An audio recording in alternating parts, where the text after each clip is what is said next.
ബാറക്കുമോർ. പിതാവിനും പുത്രനും പരിശുദ്ധ റൂഹായിക്കും സ്തുതി. ആദ്യം മുതൽ നമ്മുടെ മേൽ തൻ്റെ കരുണയും അനുനയിക്കുണ്ടായിരിക്കുമാറാകട്ടെ. ആമീൻ. Praise the lord. ഹല്ലേലൂയ. ദൈവ തിരുനാമത്തിന് മഹത്വം ഉണ്ടായിരിക്കട്ടെ. ദൈവത്തിൻ്റെ വലിയ കൃപയാൽ വീണ്ടും ദൈവവചനത്തിൻ്റെ കീഴിലായിരിക്കാൻ സ്വർഗത്തിലെ ദൈവം നമുക്കൊരുക്കിയ ഈ നല്ല അവസരത്തിനായി ദൈവത്തെ മഹത്വപ്പെടുത്താം. എല്ലാവർക്കും സന്തോഷപ്രദമായ അനുഗ്രഹത്തിൻ്റെതായ നന്മ നിറഞ്ഞ ഒരു പുതുവർഷം ആശംസിച്ചുകൊണ്ട് ദൈവത്തിൻ്റെ കൃപ, ദൈവത്തിൻ്റെ അനുഗ്രഹം പ്രാപിക്കാൻ ഈ വർഷം നാം എങ്ങനെ പ്രാർത്ഥിക്കണമെന്ന് ചിന്തിക്കുകയാണ്. കഴിഞ്ഞൊരു വർഷം ദൈവം നൽകിയ എല്ലാ നന്മകൾക്ക് നന്ദി പറഞ്ഞ് ദൈവത്തെ മഹത്വപ്പെടുത്തുവാൻ ദൈവം നമുക്ക് കൃപ നൽകി. ഇനി ഈ വർഷം ദൈവത്തിൽ നിന്ന് അനുഗ്രഹം പ്രാപിക്കാൻ നാം പ്രാർത്ഥിക്കേണ്ട വിധം എങ്ങനെയാണെന്ന് ചിന്തിക്കുകയാണ്. ദൈവത്തോട് പ്രാർത്ഥിക്കുമ്പോൾ പല വിധത്തിൽ പ്രാർത്ഥിക്കാം. ദൈവത്തിന് അനുഗ്രഹം പ്രാപിക്കുന്ന പ്രാർത്ഥനയ്ക്ക് പല മനോഭാവങ്ങളുണ്ട്. എന്നാൽ ഇന്ന് നാം ചിന്തിക്കുന്നത് പ്രാർത്ഥിക്കുമ്പോൾ ദൈവസ്ഥനിൽ നിന്ന് അനുഗ്രഹങ്ങൾക്കായി ദൈവസ്ഥനിൽ പ്രാർത്ഥിക്കുമ്പോൾ നാം എന്ത് ചെയ്യണമെന്നാണ് ദൈവം ആഗ്രഹിക്കുന്നത്.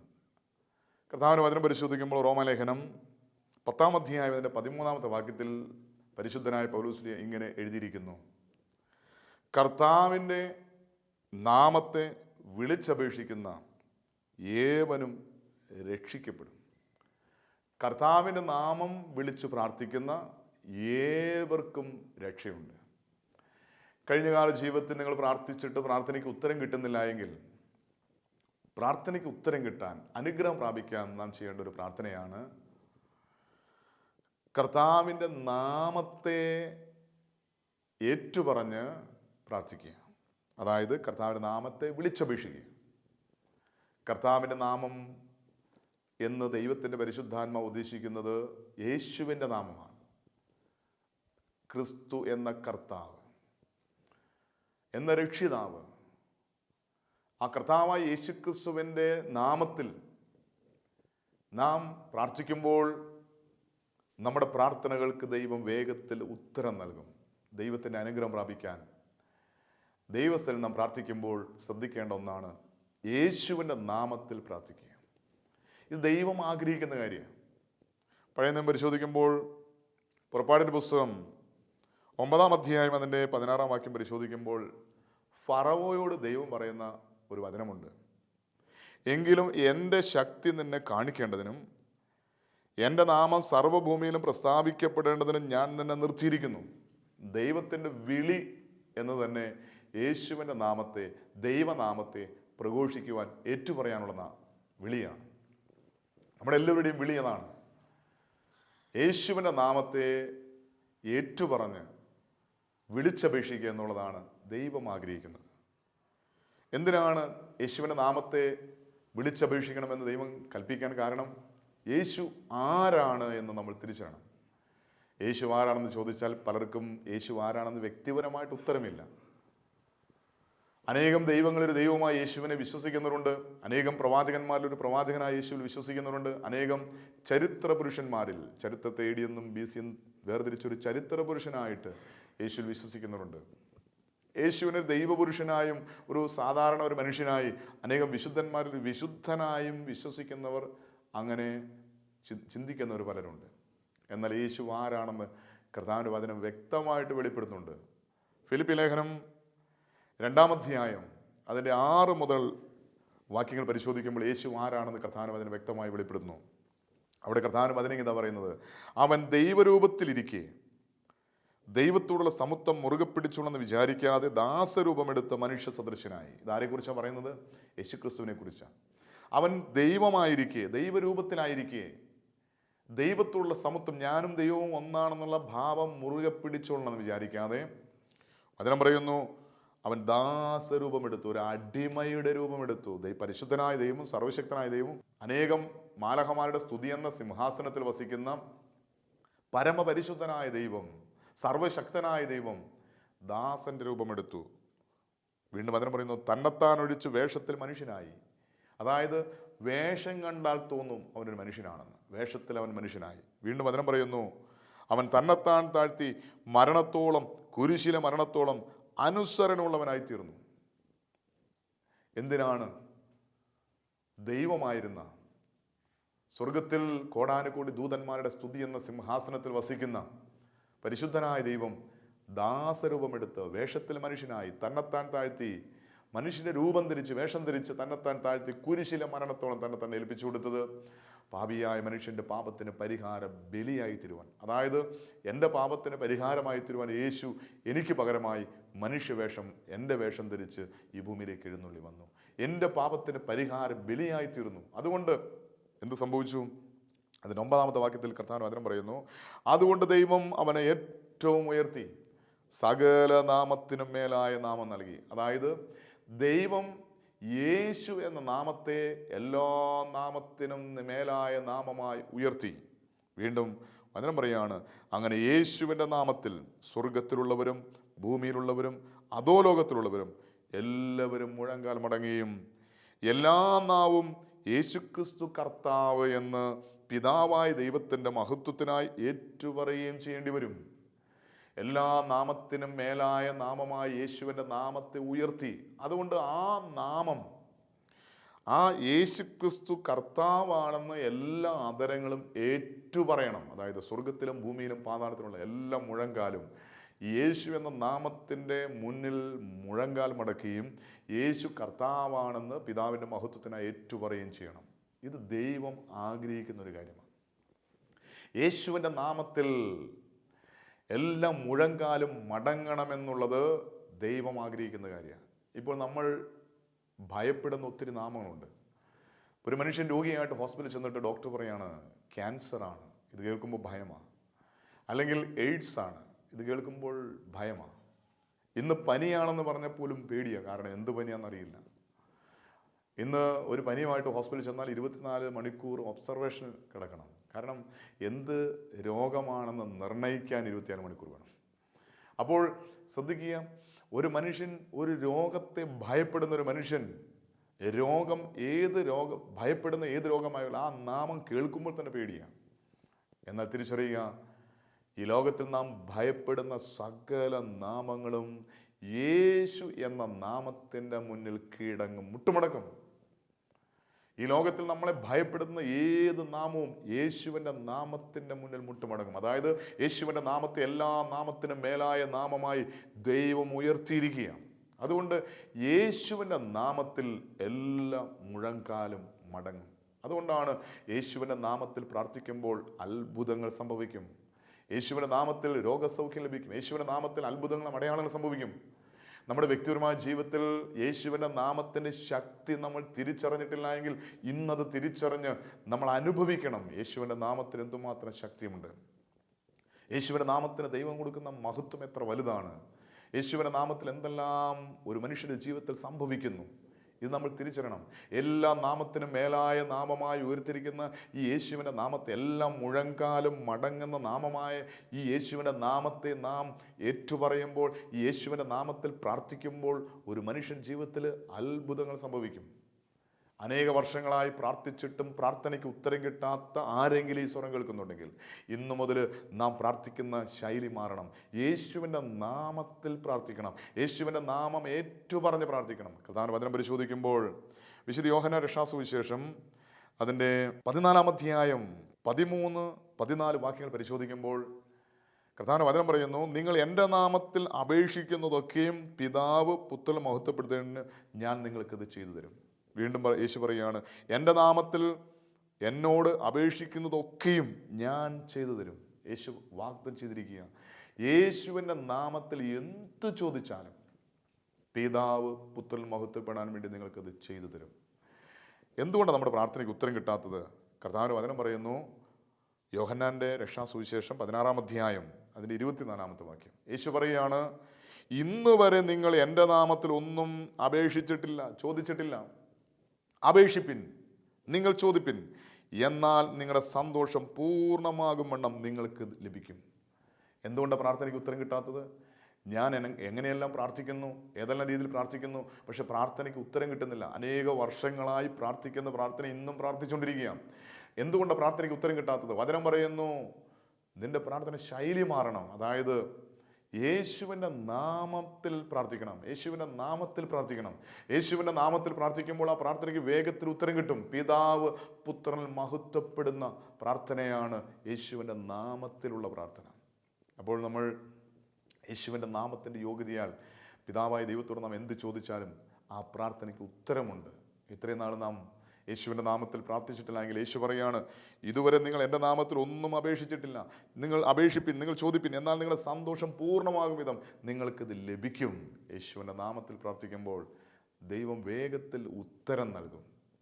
വീണ്ടും യേശുവിൻ്റെ നാമത്തിൽ പ്രാർത്ഥിക്കുമ്പോൾ മറ്റൊരു പ്രത്യേകതയാണ്, യേശുവിൻ്റെ നാമത്തിൽ പ്രാർത്ഥിക്കുന്ന ഒരു വ്യക്തി ദൈവമക്കളെന്നുള്ള അധികാരം ദൈവം നൽകും. അതായത് കർത്താവിന്റെ വചനം പറയുന്നു, വിശുദ്ധ യോഹന്നാൻ സുവിശേഷം 1-ാം അധ്യായം 12-ാം വാക്യം കർത്താവിന്റെ വചനം പറയുന്നു, അവനെ കൈക്കൊണ്ട് അവൻ്റെ നാമത്തിൽ വിശ്വസിക്കുന്ന ഏവർക്കും ദൈവമക്കളായി തീരുവാൻ ദൈവം അധികാരം നൽകി. യേശുവിൽ വിശ്വസിക്കുന്ന, യേശുവിൻ്റെ നാമത്തിൽ വിശ്വസിക്കുന്ന ഏവനും, അവൻ ഏത് ജാതിയിലോ മതത്തിലോ വർണ്ണത്തിലോ വർഗത്തിലോ ഭാഷയിലോ ഗോത്രത്തിലോ ഏത് വ്യക്തിയായിക്കോട്ടെ, ആ വ്യക്തിക്ക് ദൈവ പൈതലായി തീരുവാൻ, ദൈവത്തിൻ്റെ മകനും മകളുമായി തീരുവാൻ ദൈവം അധികാരം നൽകിയിരിക്കുക. നമ്മൾ യേശുവിൻ്റെ നാമത്തിൽ വിശ്വസിക്കുന്ന, യേശുവിൻ്റെ നാമത്തിൽ പ്രാർത്ഥിക്കുന്ന ഒരു വ്യക്തിയാണോ, അങ്ങനെയാണെങ്കിൽ സ്വർഗത്തിലെ ദൈവം എൻ്റെ അപ്പനാ, എൻ്റെ പിതാവാ, ഞാൻ ദൈവത്തിൻ്റെ മകനാ, മകളാ. വചനം പറയുന്നു, മക്കളെങ്കിൽ നിങ്ങൾ അവകാശികളാ, നിങ്ങൾ മക്കളെങ്കിൽ അവകാശികളാ. വീണ്ടും ക്രിസ്തുവിനോട് കൂട്ടവകാശികളാ. യേശു ക്രിസ്തുവിൻ്റെ നാമത്തിൽ പ്രാർത്ഥിക്കുന്ന ഒരു വ്യക്തി ഒരു ദൈവ പൈതലാണ്. യേശുവിൻ്റെ നാമത്തിൽ വിശ്വസിക്കുന്ന ഒരു വ്യക്തി ദൈവത്തിൻ്റെ മകനും മകളുമാണ്. ഏത് ജാതിയിലോ ഏത് മതത്തിലോ ഉള്ള വ്യക്തി ആയിക്കൊള്ളട്ടെ, യേശുവിൻ്റെ കർത്താവാണ്, യേശുവിൻ്റെ ദൈവമാണെന്ന് ആര് വിശ്വസിച്ച് ആ യേശുവിൻ്റെ നാമത്തിൽ പ്രാർത്ഥിക്കുന്നോ അവരുടെ ജീവിതത്തിൽ അവർ ദൈവ പൈതലാണ്. അവർ അപ്പ എന്ന് വിളിക്കുമ്പോൾ, പിതാവേ എന്ന് വിളിക്കുമ്പോൾ സ്വർഗത്തിലെ ദൈവം ഉത്തരം നൽകും. അങ്ങനെയാണെങ്കിൽ യേശുവിൻ്റെ നാമത്തിൽ വിശ്വസിക്കണം. യേശുവിൻ്റെ കർത്താവാണ്, എൻ്റെ ദൈവമാണെന്ന് വിശ്വസിക്കണം. എനിക്ക് വേണ്ടി സ്വർഗം വിട്ട് എഴുന്നള്ളി വന്ന ഏക സത്യനിത്യ ദൈവമാണ് യേശുവെന്ന് വിശ്വസിച്ച് ഏറ്റുപറയുമ്പോൾ അവിടെ അത്ഭുതങ്ങൾ നടക്കും, അവരുടെ ജീവിതത്തിൽ അത്ഭുതം നടക്കും. വീണ്ടും പാപമോചനം നൽകുന്ന നാമമാണ് യേശുവിൻ്റെ നാമം. അതായത് ഒരു മനുഷ്യൻ പാപിയായിരിക്കെ അവൻ്റെ പാപത്തിന് മോചനം നൽകാൻ കഴിയുന്ന ഒരേ ഒരു നാമം യേശുവിൻ്റെ നാമമാണ്. അപ്പോസ്തല പ്രവൃത്തികൾ 5-ാം അധ്യായം 31-ാം വാക്യം വായിക്കുമ്പോൾ കർത്താവിൻ്റെ ശിഷ്യന്മാർ താൻ ആരെയാണോ ഭയപ്പെട്ട് അവരോട് വിളിച്ചു പറയുന്നൊരു കാര്യമുണ്ട്. ഇസ്രായേലിന് മാനസാന്തരവും പാപമോചനവും നൽകുവാൻ ദൈവം അവനെ പ്രഭുവായും രക്ഷിതാവായും തൻ്റെ വലങ്കയാൽ ഉയർത്തിയിരിക്കുന്നു. യേശുവിൻ്റെ നാമത്തിൽ വിശ്വസിക്കുന്ന, യേശുവിൻ്റെ നാമത്തിൽ പ്രാർത്ഥിക്കുന്ന വ്യക്തികൾക്ക് പാപമോചനവും മാനസാന്തരവും ദൈവം നൽകിയിരിക്കുക. അതുകൊണ്ട് യേശു കർത്താവാണ്, യേശു ദൈവമാണെന്ന് ആര് വിശ്വസിച്ച് ആ യേശുവിൻ്റെ നാമത്തിൽ പ്രാർത്ഥിക്കുന്നോ വിശ്വസിക്കുന്നോ ആ വ്യക്തിക്ക് വചനപ്രകാരം മാനസാന്തരവും പാപമോചനവും നൽകുവാൻ ദൈവം അവനെ പ്രഭുവായി ഉയർത്തിയിരിക്കുക. യേശുവെന്ന പേരിൻ്റെ അർത്ഥം തന്നെ നമുക്കറിയാം. മത്തായി സുവിശേഷം 1-ാം അധ്യായം 21-ാമത്തെ വാക്യത്തിൽ കർത്താവ് വചനം പറയുന്നുണ്ട്, യേശു എന്ന പേരിൻ്റെ അർത്ഥം തന്നെ അവൻ തൻ്റെ ജനത്തെ അവരുടെ പാപങ്ങളിൽ നിന്ന് രക്ഷിപ്പാനിരിക്കുന്നുണ്ട്, നീ അവന് യേശു എന്ന് പേർ വിളിക്കണം. യേശു എന്ന പേരിൻ്റെ അർത്ഥം പാപങ്ങളിൽ നിന്ന് രക്ഷിക്കുന്നവൻ. ഈ ലോകത്തിൽ അനേകം ദൈവങ്ങൾ അവതരിച്ചിട്ടുണ്ട്.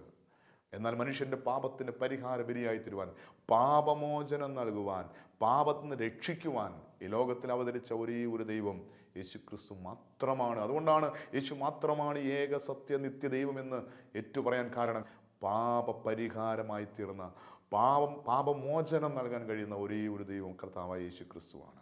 പാപങ്ങൾ മോചിക്കുന്നവനാണ് ദൈവം. പാപങ്ങൾ മോചിക്കാൻ കഴിയാത്ത ആരും ദൈവമല്ല.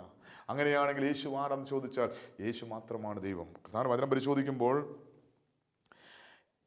പാപങ്ങൾ മോചിക്കാൻ മാത്രമല്ല, രോഗങ്ങൾക്ക് സൗഖ്യം നൽകാൻ കഴിയുന്ന നാമമാണ് യേശുവിൻ്റെ നാമം. കർത്താവിന്റെ വചനം പരിശോധിക്കുമ്പോൾ എവിടെയെല്ലാം യേശുവിൻ്റെ നാമം വിളിച്ച് പ്രാർത്ഥിച്ചിട്ടുണ്ടോ അവിടെയെല്ലാം രോഗസൗഖ്യം ലഭിച്ചിട്ടുണ്ട്. അതിന് ഉദാഹരണമാണ് അപ്പോസ്തല പ്രവൃത്തികൾ 3-ാം അധ്യായം അതിൻ്റെ 6-ഉം 7-ഉം വാക്യങ്ങൾ പരിശോധിക്കുമ്പോൾ പത്രോസും യോഹന്നാനും ദൈവാലയത്തിലേക്ക് പോകുമ്പോൾ സുന്ദരം എന്ന കവാടത്തിൽ ജന്മനാൽ മുടന്തനായ ഒരു മനുഷ്യരെന്ന് ഭിക്ഷയാചിക്കുക. അവൻ വല്ലതും കിട്ടുമെന്ന് കരുതി ഈ പത്രോസിനെയും യോഹന്നാനെയും സൂക്ഷിച്ച് നോക്കുമ്പോൾ പത്രോസ് അവരോട് പറയുന്ന കാര്യമുണ്ട്, വെള്ളിയും പൊന്നും എനിക്കില്ല, എനിക്കുള്ളത് നിനക്ക് തരുന്നു. നസ്രാനായ യേശുക്രിസ്തുവിൻ്റെ നാമത്തിൽ നടക്കുക എന്ന് പറഞ്ഞു. അവൻ വലം കൈക്ക് പിടിച്ച് എഴുന്നേൽപ്പിച്ചു. ക്ഷണത്തിൽ അവൻ്റെ കാലും നരയാണിയും ഉറച്ചു. അവൻ കുതിച്ച് എഴുന്നേറ്റ് നടന്നു. നാം തിരിച്ചറിയേണ്ട ഒരു സത്യമുണ്ട്. ജന്മനാൽ മുടന്തനായ നിത്യരോഗിയായി ദൈവസന്നിധിയിൽ ഭിക്ഷയാദിച്ചുകൊണ്ടിരിക്കുന്നു. അതായത് ദൈവാലയത്തിൻ്റെ മുന്നിൽ അവനിരിക്കുന്നത്, സുന്ദരമെന്ന കവാടത്തിൻ്റെ അരികിലിരിക്കുന്നത്. ദൈവാലയത്തിലേക്ക് അനേകം പേര് രോഗസൗഖ്യത്തിനും പ്രാർത്ഥനയ്ക്കുമായിട്ട് പോകുന്നുണ്ട്.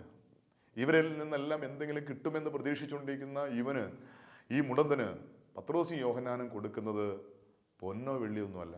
അവർ പറഞ്ഞു, ഞങ്ങൾക്ക് തരുവാനുള്ളത് യേശുവിൻ്റെ നാമമാണ്. യേശുവിൻ്റെ നാമത്തിൽ എഴുന്നേറ്റ് നടക്കെന്ന് പറഞ്ഞപ്പോൾ വചനം പറയുന്നു, അവൻ്റെ കാലും നരയാണിയും ഉറച്ചു. അവൻ കുതിച്ച് എഴുന്നേറ്റ് നടന്നു. അവൻ തുള്ളിയും ചാടിയും ദൈവാലയത്തിൽ, വചനം പറയുന്നതാണ്, നടന്നും തുള്ളിയും ദൈവത്തെ പുകഴ്ത്തിക്കൊണ്ട് അവരോട് കൂടെ ദൈവാലയത്തിൽ കടന്നു. അത്രയും നാൾ ദൈവാലയത്തിൽ കടക്കാത്തവൻ യേശുവിൻ്റെ നാമത്തെ സൗഖ്യം കിട്ടിയപ്പോൾ അവൻ തുള്ളിയും ചാടിയും ദൈവത്തെ സ്തുതിച്ചുകൊണ്ട് ദൈവാലയത്തിൽ കടന്നു. നമ്മുടെ വ്യക്തിപരമായ ജീവിതത്തിൽ അനേക വർഷങ്ങളായി പ്രാർത്ഥിച്ചിട്ടും ചികിത്സിച്ചിട്ടും മരുന്ന് കഴിച്ചിട്ടും മാറാത്ത എന്തെങ്കിലും മാരകമായ മാറാരോഗങ്ങൾ, നിത്യമായ രോഗങ്ങളുണ്ടെങ്കിൽ ഈ നിമിഷം നമ്മൾ വിശ്വസിക്കണം, യേശുവിൻ്റെ നാമത്തിൽ വിടുതലുണ്ട്, സൗഖ്യമുണ്ട്.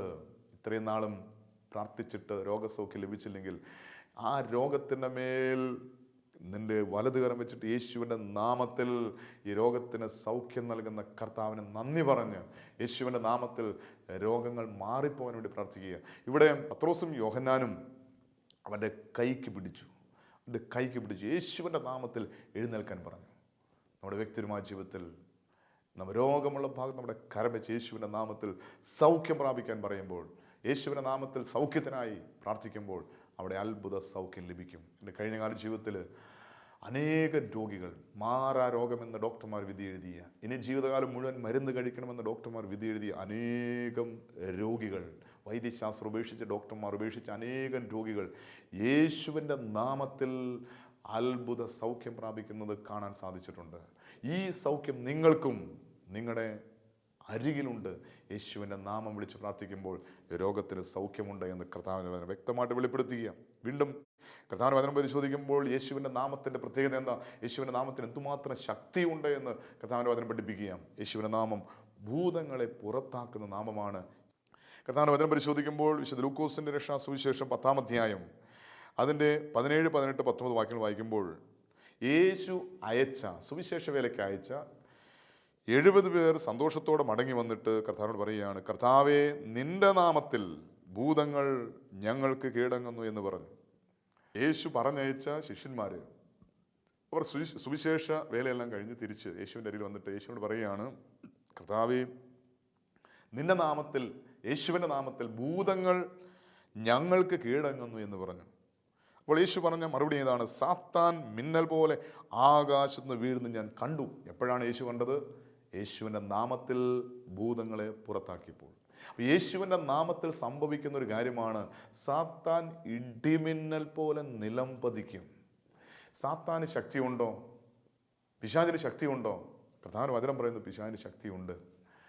എന്നാൽ പിശാചിൻ്റെ ശക്തിയെ കീഴടക്കുന്ന, നിർവീര്യമാക്കുന്ന, ഇല്ലാതാക്കുന്ന ശക്തിയാണ് യേശുവിൻ്റെ നാമത്തിൻ്റെ ശക്തി. യേശുവിൻ്റെ നാമത്തിന് ശക്തിയുണ്ട്.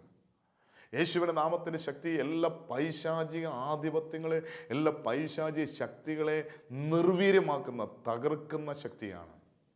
പലപ്പോഴും യേശുവിൻ്റെ നാമത്തിൻ്റെ ശക്തി നമുക്ക് എന്താണെന്നറിയില്ല. എന്നാൽ യേശുവിൻ്റെ നാമത്തിൽ ഭൂതങ്ങൾ കീഴടങ്ങുന്നതായി കർത്താവിൻ്റെ വചനം വെളിപ്പെടുത്തുകയാണ്. അതുകൊണ്ട് വീണ്ടും 19-ാം വാക്യത്തിൽ കർത്താവിൻ്റെ വചനം പറയുകയാണ്, യേശു പറയുകയാണ്, പാമ്പുകളെയും തേളുകളെയും ശത്രുവിൻ്റെ സകല ബലത്തെയും ചവിട്ടുവാൻ ഞാൻ നിങ്ങൾക്ക് അധികാരം തരുന്നു, ഒന്നും നിങ്ങൾക്ക് ഒരിക്കലും ദോഷം വരുത്തുകയില്ല. യേശുവിൻ്റെ നാമത്തിൽ പിശാചിനെ ചവിട്ടി മെതിക്കുവാൻ, നിർവീര്യമാക്കുവാൻ ദൈവം നമുക്ക് അധികാരം നൽകിയിരിക്കുകയാണ്.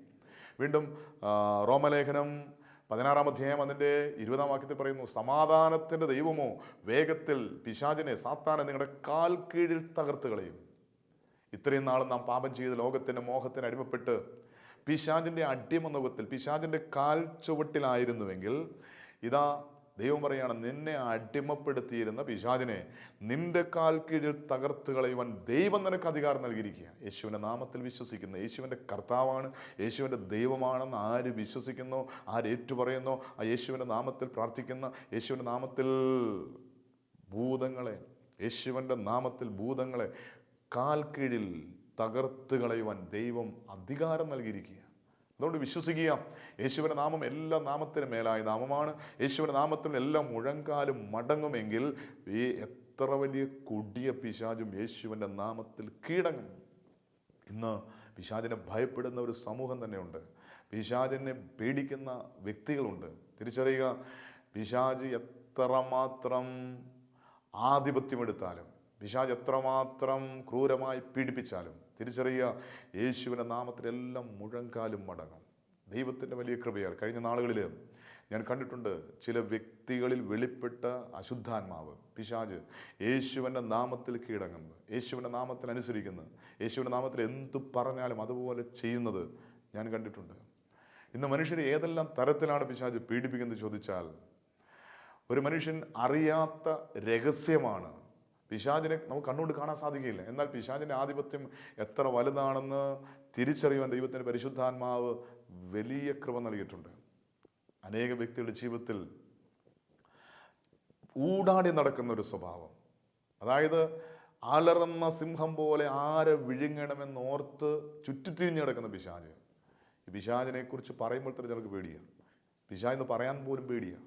എന്നാൽ തിരിച്ചറിയുക, നീ ആരെയാണോ ഭയപ്പെടുന്നത് അത് യേശുവിൻ്റെ നാമത്തിൽ നിന്റെ കാൽ കീഴിലാണ്. പിശാചിനെ നിന്റെ കാൽ കീഴിൽ തകർത്ത് കളയുവാൻ, നിർവീര്യമാക്കുവാൻ ദൈവം നിനക്ക് അധികാരം നൽകി. എല്ലാ പാമ്പുകളെയും തേളുകളെയും ശത്രുവിൻ്റെ സകല ശക്തിയെയും, അതായത് പിശാചിൻ്റെ സകല ബലത്തെയും ശക്തിയെയും ചവിട്ടി നടക്കുവാൻ ദൈവം നിനക്ക് അധികാരം നൽകിയിരിക്കുക. യേശുവിൻ്റെ നാമത്തിൻ്റെ അധികാരം, ശക്തി എത്ര വലുതാണെന്ന് നമ്മൾ തിരിച്ചറിയണം. നമ്മൾ സാധാരണ പറയാറുണ്ട്, ആനയ്ക്ക് ആനയുടെ വലിപ്പം അറിയില്ല. ഒരു ദൈവ പൈതലിന് ആ വ്യക്തിയിലുള്ള അധികാരം, അഭിഷേകം അറിയില്ല. യേശു ക്രിസ്തുവിൽ വിശ്വസിക്കുന്ന ഒരു വ്യക്തി പിശാചിനെ ചവിട്ടി മെതിക്കുവാൻ, നടക്കുവാൻ, അവൻ്റെ മേൽ ആധിപത്യം ദൈവം നൽകിയിരിക്കുക. ഒരു ദൈവ പൈതലാണോ? യേശു ക്രിസ്തുവിൻ്റെ നാമത്തിൽ വിശ്വസിക്കുന്ന ഒരു വിശ്വാസിയാണോ? പിശാചിനെ യേശുവിൻ്റെ നാമത്തിൽ കീഴടക്കാൻ നിനക്ക് ദൈവം അധികാരം നൽകിയിരിക്കുക, അഭിഷേകം നൽകിയിരിക്കുക. അതുകൊണ്ട് യേശുവിൻ്റെ നാമം ഭൂതങ്ങൾ പുറത്താകുന്ന നാമമാണ്. കർത്താവ് വചനം പറയുന്നുണ്ട്, മർക്കോസിന്റെ സുവിശേഷം 16:16 പറയുന്നു, വിശ്വസിക്കുന്നവരോട് കൂടെ ഈ അടയാളങ്ങൾ സംഭവിക്കും. അവർ എൻ്റെ നാമത്തിൽ ഭൂതങ്ങളെ പുറത്താക്കും, അവർ എൻ്റെ നാമത്തിൽ രോഗികൾക്ക് സൗഖ്യം നൽകും. യേശുവിൻ്റെ നാമത്തിൽ ഭൂതങ്ങളെ പുറത്താക്കാൻ, രോഗികൾക്ക് സൗഖ്യം നൽകാൻ കർത്താവ് നമുക്ക് അധികാരം നൽകിയിരിക്കുക. യേശുവിൻ്റെ നാമത്തിൽ വിശ്വസിക്കുന്ന, യേശു കർത്താവാണ്, യേശു ദൈവമാണെന്ന് ആര് വിശ്വസിക്കുന്നോ അവർക്ക് ഭൂതങ്ങളെ കീഴടക്കുവാൻ ദൈവം അധികാരം നൽകിയിരിക്കുക. വീണ്ടും കർത്താവിൻ്റെ വചനം പരിശോധിക്കുമ്പോൾ, മരിച്ചവരെ ഉയർപ്പിക്കുവാൻ ശക്തമായ നാമമാണ് യേശുവിൻ്റെ നാമം. യേശുവിൻ്റെ നാമത്തിൽ മരിച്ചവരെ ഉയർപ്പിക്കുവാൻ ദൈവം നമുക്ക് അധികാരം നൽകിയിരിക്കുക. ആദിമസഭയിൽ സ്ത്രീകൾ പോലും അവരുടെ മരിച്ചവരെ യേശുവിൻ്റെ നാമത്തിൽ ഉയർപ്പിച്ചുവെന്ന് ഹെബ്രായ ലേഖനം 33-34 വാക്യങ്ങൾ കർത്താവിൻ്റെ വചനം വ്യക്തമായിട്ട് വെളിപ്പെടുത്തുന്നുണ്ട്. സ്ത്രീകൾ പോലും തങ്ങളുടെ മരിച്ചവരെ അവരുടെ വിശ്വാസത്താൽ യേശുവിൻ്റെ നാമത്തിൽ ഉയർത്തെഴുന്നേൽപ്പിച്ചു. അങ്ങനെയാണെങ്കിൽ ആദിമസഭയിൽ നടന്ന അതേ അത്ഭുതം ഇന്നും നമ്മുടെ ജീവിതത്തിൽ സംഭവിക്കണം. കർത്താവിൻ്റെ വചനം പരിശോധിക്കുമ്പോൾ പരിശുദ്ധനായ പത്രോസ് ശ്ലീഹ യോപ്പയിൽ വെച്ച് ഒരു അത്ഭുതം പ്രവർത്തിക്കുന്നതായിട്ട് കാണാൻ സാധിക്കും. അപ്പോസ്തലപ്രവൃത്തികൾ 9-ാം അധ്യായം 36 മുതലുള്ള വാക്യം പരിശോധിക്കുമ്പോൾ, യോപ്പയിൽ പേടമാൻ എന്നർത്ഥമുള്ള തബീഥ എന്നു പേരുള്ള ഒരു ശിഷ്യ ഉണ്ടായിരുന്നു. അവൾ വളരെ സൽപ്രവൃത്തികൾ ദാനധർമ്മം ചെയ്തവളായിരുന്നു. ആ കാലത്ത് അവൾ ദീനം പിടിച്ചു മരിച്ചു. അവർ അവളെ കുളിപ്പിച്ച് ഒരു മാളിക മുറിയിൽ കിടത്തി. എന്നിട്ട് അവർ ചെയ്തെന്നറിയാമോ? പത്രോസിനെ യോപ്പയിലേക്ക് വിളിച്ചു വരുത്തി. പത്രോസ് വന്നിട്ട് എന്താ ചെയ്തത്? പത്രോസ് എഴുന്നേറ്റ് അവരോടുകൂടെ ചെന്നു. അവിടെ എത്തിയപ്പോൾ അവർ അവനെ മാളിക മുറിയിൽ കൊണ്ടുപോയി. അവിടെ വിധവമാർ എല്ലാവരും കരഞ്ഞുകൊണ്ടും തബീഥ തങ്ങളോടുകൂടെ ഉള്ളപ്പോൾ ഉണ്ടാക്കിയ കുപ്പായങ്ങളും ഉടുപ്പുകളും കാണിച്ചുകൊണ്ട് അവൻ്റെ ചുറ്റും നിന്നു. പത്രോസ് അവരെ ഒക്കെയും പുറത്താക്കി മുട്ടുകുത്തി പ്രാർത്ഥിച്ചു. ശവത്തിൻ്റെ നേരെ തിരിഞ്ഞ്, തബീഥായെ എഴുന്നേൽക്കുക എന്ന് പറഞ്ഞു. അവൾ കണ്ണു തുറന്നു, പത്രോസിനെ കണ്ടു, എഴുന്നേറ്റു ഇരുന്നു. ഇവിടെ കർത്താവിന്റെ വചനം പറയുകയാണ്, പത്രോസ് യേശുവിൻ്റെ നാമത്തിൽ എഴുന്നേൽക്കുക എന്ന് പറഞ്ഞപ്പോൾ മരിച്ച പെൺകുട്ടി തബീഥ ജീവനോടെ എഴുന്നേറ്റിരുന്നു. ആദിമസഭയിൽ നമ്മുടെ പൂർവ്വപിതാക്കന്മാർ ചെയ്തൊരു അത്ഭുത പ്രവൃത്തിയാണ് യേശുവിൻ്റെ നാമത്തിൽ മരിച്ചവരെ ഉയർത്തെഴുന്നേൽപ്പിക്കുക. അങ്ങനെയാണെങ്കിൽ നമ്മൾ വിശ്വസിക്കണം, യേശുവിൻ്റെ നാമത്തിൽ മരിച്ചവരെ ഉയർപ്പിക്കുവാൻ ദൈവം എനിക്ക് അധികാരം നൽകിയിരിക്കുക. ആര് യേശുവിൻ്റെ നാമത്തിൽ വിശ്വസിക്കുന്നു അവരുടെ ജീവിതത്തിൽ അത്ഭുതങ്ങൾ സംഭവിക്കും. വീണ്ടും കർത്താവിൻ്റെ വചനം പറയുന്നുണ്ട്, ഒരു മനുഷ്യൻ യേശുക്രിസ്തുവിൽ വിശ്വസിക്കുമ്പോൾ യേശുക്രിസ്തു മുഖാന്തരം നിത്യരക്ഷ, നിത്യജീവൻ പ്രാപിക്കുന്നു. ഈ ലോകത്തിൽ തീർന്നു പോകുന്ന ഒരു മനുഷ്യൻ്റെ ജീവിതം ശാരീരികമായി ലോകത്തിൽ മരണം വഴി ലോകത്ത് മാറ്റപ്പെടുന്നുവെങ്കിലും ആ വ്യക്തിയുടെ ആത്മാവ് നിത്യമായൊരു ജീവിതത്തിലേക്ക് മാറ്റപ്പെടുകയാണ്. ആ നിത്യമായ ജീവിതം യേശുവിനോടുകൂടെ അനാദികാലം നിത്യസന്തോഷത്തിൽ നിത്യജീവനിലായിരിക്കുവാൻ ഒരൊറ്റ വഴിയുള്ളൂ, യേശുവിൻ്റെ നാമം മുഖാന്തരമല്ലാതെ ഒരു മനുഷ്യന് നിത്യരക്ഷയില്ല. കർത്താവിന്റെ വചനം പരിശോധിക്കുമ്പോൾ അപ്പോസ്തല പ്രവൃത്തി 4-ാം അധ്യായം അതിൻ്റെ 12-ാം വാക്യത്തിൽ പറയുന്നു, മറ്റൊരുവനും രക്ഷയില്ല, നാം രക്ഷിക്കപ്പെടുവാൻ ആകാശത്തിലെ മനുഷ്യരിൽ നൽകപ്പെട്ട മറ്റൊരു നാമമില്ല. ഈ ലോകത്തിൽ അനേകം രക്ഷകന്മാർ അവതരിച്ചിട്ടുണ്ട്. എന്നാൽ ഒരു മനുഷ്യൻ നിത്യരക്ഷ നൽകുവാൻ, നിത്യജീവൻ നൽകുവാൻ, സ്വർഗം ദാനമായി നൽകുവാൻ കഴിയുന്ന ഒരേ ഒരു നാമം യേശുവിൻ്റെ നാമം. യേശു പറഞ്ഞു, ഞാൻ തന്നെ വഴിയും സത്യവും ജീവനുമാണ്, ഞാൻ മുഖാന്തരമല്ലാതെ എൻ്റെ നാമത്തിലല്ലാതെ ഒരുവനും പിതാവിൻ്റെ സന്നിധിയിൽ നിത്യമായി സ്വർഗരാജ്യത്തിൽ പ്രവേശിക്കുകയില്ല. അങ്ങനെയാണെങ്കിൽ ഈ വചനം കേൾക്കുന്ന നാം എല്ലാവരും യേശു ക്രിസ്തുവിൽ വിശ്വസിക്കുന്നവരാണോ? യേശുവിൻ്റെ കർത്താവാണ്, ദൈവമാണെന്ന് വിശ്വസിക്കുന്നവർക്ക് ഒരു പുതുജീവിതമുണ്ട്. ഈ ലോകത്തിൽ തീർന്നു പോകുന്നതല്ല. യേശുവിൻ്റെ ശരണത്തിൽ ജീവിച്ച് നിദ്ര പ്രാപിച്ച വിശ്വാസികൾക്കായി ഉയർപ്പിൻ്റെ ദിവസത്തിൽ നിത്യമായൊരു ജീവിതമുണ്ട്. കർത്താവ് തൻ ഗംഭീരനാദത്തോടും പ്രധാന ദൂതൻ്റെ ശബ്ദത്തോടും കാഹളത്തോടും കൂടെ വാനമേഖല വെളിപ്പെടുമ്പോൾ കർത്താവായി യേശു ക്രിസ്തുവിൽ വിശ്വസിച്ച് ഈ ലോകത്ത് നിന്ന് മരണം വഴി മാറ്റപ്പെട്ടവർ ആദ്യം അവനോട് പറന്നു വരും. പിന്നെ ശേഷിക്കുന്ന നാം എന്ന് പറഞ്ഞാൽ യേശു എൻ്റെ കർത്താവാണ്, ദൈവമാണെന്ന് ആര് വിശ്വസിച്ച്, ആര് യേശുവിൻ്റെ നാമത്തിൽ വിശ്വസിച്ച് പ്രത്യാശയോടെ നോക്കി പാർത്തിരിക്കുന്നു, ആ വ്യക്തികൾ ഞൊടിയിടയിൽ രൂപാന്തരപ്പെട്ട് കർത്താവായ യേശുവിനുടെ മഹത്വ പ്രത്യക്ഷതയിൽ അവനോട് പറന്നു വരും. അതുകൊണ്ട് ഈ ലോക ജീവിതത്തിൽ മാത്രമല്ല, നിത്യമായ ജീവിതത്തിൽ നമുക്ക് അവകാശം നൽകുന്നത് യേശുവിൻ്റെ നാമം മൂലമാണ്. അതുകൊണ്ട് ഈ യേശുവിൻ്റെ നാമം എത്ര വലിയ നാമമാണെന്ന് വിശ്വസിച്ചുകൊണ്ട് യേശുവിൻ്റെ നാമത്തിൽ പ്രാർത്ഥിച്ച്, യേശുവിൻ്റെ നാമത്തിൽ വിശ്വസിച്ച്, യേശുവിൻ്റെ നാമത്തിൽ രോഗസൗഖ്യവും പാപമോചനവും പ്രാപിച്ച്, യേശുവിൻ്റെ നാമത്തിൽ എല്ലാ പൈശാചിക ശക്തികളെ ജയിച്ച്, യേശുവിൻ്റെ നാമത്തിൽ നിത്യജീവൻ പ്രാപിക്കുവാൻ, യേശുവിൻ്റെ നാമത്തിൽ സൗഖ്യവും വിടുതലും സന്തോഷവും സമാധാനവും പ്രാപിക്കുവാൻ ഈ ഒരു വർഷം അനുഗ്രഹത്തിൻ്റെ വർഷമായി തീരുവാൻ നമുക്ക് സമർപ്പിക്കാം, പ്രാർത്ഥിക്കാം, കണ്ണുകടയ്ക്കാം. പരിശുദ്ധനായ ഞങ്ങളുടെ നല്ല ദൈവമേ, ഈ അനുഗ്രഹിക്കപ്പെട്ട നിമിഷങ്ങൾക്കായി നന്ദി പറയുന്ന കർത്താവേ, യേശുവിൻ്റെ നാമത്തിൽ എന്ത് ചോദിച്ചാലും ഞങ്ങൾക്ക് നൽകാമെന്ന് അവിടുന്ന് വാഗ്ദത്തം ചെയ്തല്ലോ. കർത്താവ്, ഈ സ്വരം കേൾക്കുന്ന നിൻ്റെ മക്കൾ ഒത്തിരി ആവശ്യഭാരത്തോടെ വേദനയോടെ യേശുവിൻ്റെ നാമത്തിൽ പ്രാർത്ഥിക്കുന്ന സകല വിഷയത്തിൻ്റെ മേലും ഇപ്പോൾ തന്നെ മറുപടി നൽകണം. യേശുവിൻ്റെ നാമത്തിൽ രോഗികൾക്ക് സൗഖ്യം നൽകണം. യേശുവിൻ്റെ നാമത്തിൽ ഭൂതങ്ങൾ പുറത്താകണം. യേശുവിൻ്റെ നാമത്തിൽ അത്ഭുതങ്ങളും അടയാളം സംഭവിക്കണം. യേശുവിൻ്റെ നാമത്തിൽ പാപങ്ങൾ മോചിക്കപ്പെടണം. യേശുവിൻ്റെ നാമത്തിൽ നിത്യജീവൻ പ്രാപിക്കാൻ നീ ഞങ്ങളെ കൃപയാൽ സഹായിക്കണമെന്ന് പ്രാർത്ഥിക്കുന്നു. പരിശുദ്ധ അമ്മേ, ദൈവമാതാവേ, ഈ വചനം കേട്ടുകൊണ്ടിരിക്കുന്ന എല്ലാവർക്കും വേണ്ടി അവരുടെ യേശുവിൻ്റെ നാമത്തിലുള്ള വലിയ കൃപയും ശക്തി അഭിഷേകവും പ്രാപിക്കാൻ പ്രാർത്ഥിക്കണമേ. സകലശുദ്ധിമാന്മാരെ ശുദ്ധിമതികളെ കൊണ്ട് പ്രാർത്ഥിക്കണമേ. യേശുവിനെ പ്രതി യേശുവിൻ്റെ നാമത്തിൽ രക്തസാക്ഷികളായ സകല രക്തസാക്ഷികളും ഞങ്ങൾക്ക് വേണ്ടി പ്രാർത്ഥിക്കണമേ. എല്ലാം ഞങ്ങൾക്ക് വേണ്ടി ക്രൂശിൽ മരിച്ച് മരണത്തെ ജയിച്ച് ഉയർത്തെഴുന്നിട്ട് ഇന്നും ജീവിക്കുന്ന ഞങ്ങളുടെ കർത്താവും ഞങ്ങളുടെ ദൈവവുമായ യേശുവിൻ്റെ നാമത്തിൽ തന്നെ ആമേൻ.